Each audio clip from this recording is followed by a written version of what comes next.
Willie Tredder, aged 18. Occupation, unemployed. Some say he is unemployable. He is at the moment on probation. Sometimes, like, I think I'd like to be like someone important, you know, like respected and that. Like Albert Schweitzer or Screaming Lord Sutch or something, you know, like that. But most of the time, I think I'd rather hang about.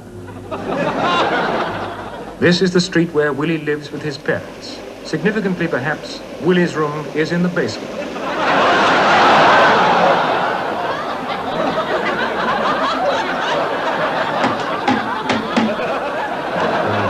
My gran, she thinks I ought to get married, you know. And I got this girl, you know. I've got her a ring, you know. It's lovely, like, you know, it's all like gold plated and it's got a place to put a stone and everything.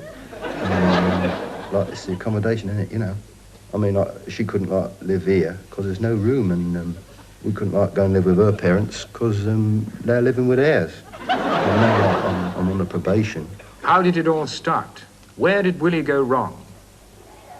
As I was saying, Chile down here, Venezuela, and, of course, Brazil a little more over there. But not far out. Oh, well done. Right, playtime. Off you go.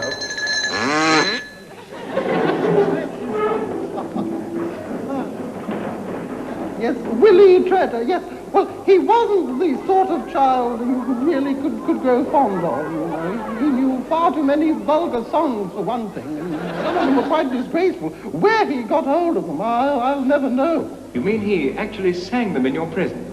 No, he whistled them. And another thing, he kept taking things that didn't belong to him. He was always doing this. And then one day I realized why he did this. He was a thief.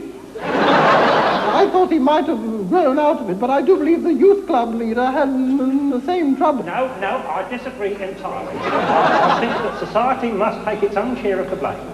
I think the whole moral structure of this country today is far too laxative. I'll give you a for instance. Along the side of the escalator at London's Piccadilly Circus Underground, there are no fewer than 17 different illustrated advertisements for ladies' corsets and lingerie. 17? 17, yes, I counted them. Pictures like that could turn a young man's head. But surely the escalator travels so quickly that one only sees these pictures for a second or two. I disagree entirely, I disagree. If you go down the one that's coming up, or up the one that's going down, you can look at these disgraceful advertisements for quite a long time. Mind you, it makes you unpopular with the other passengers, but it can be done. Are you sure? I've done it several times. I've heard of it being done several times.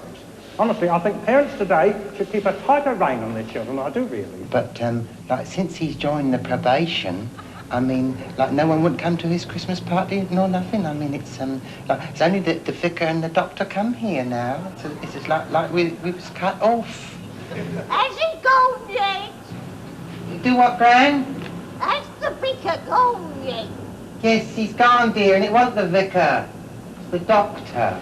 Oh, I thought he was a bit familiar for the vicar. After probation, the psychiatrist up there said he couldn't help it, see? Like a psychopath. He hits these old ladies because he hates his father. You see, that's why he does it, because he hates his father. But why doesn't he hit his father? His father killed him. He's about 6'4". Yeah, I think it's up to the probation. Willie Tredder came under your care on June the 17th, didn't he? No. It was July the 15th. I remember it quite well, because that was the day I was asked to join the local council. We need people like you, said the Lady Mayoress. People who really care about the youth of this town. What sort of a person is he? Who? Willie Tredder. Oh, it's all right. But I myself, I turned to the Lady Mayoress and I said, of course I care about the youth of this town. I said, I was a juvenile delinquent myself once. I stopped it. How, said she. I grew up, said I. And the Lady Mayoress, who's rather on the plump side, fairly shook with laughter. Well, they must be quite a handful. Juvenile delinquents always are. He's not a jubilant delinquent. He's just like high-spirited, that's all. His foreman thought differently. I want workers here, not picnics, you know. he comes in here wearing that dirty T-shirt and them open-neck trousers. When he gets here, he doesn't do any work. He spends up his time in...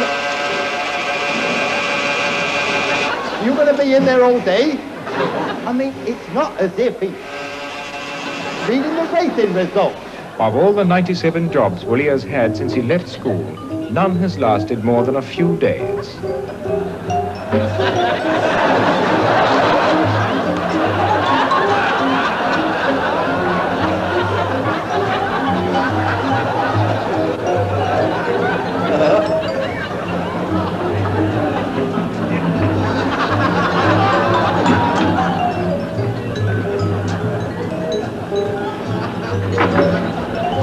All he thinks about is that television of it. He watches everything that's on.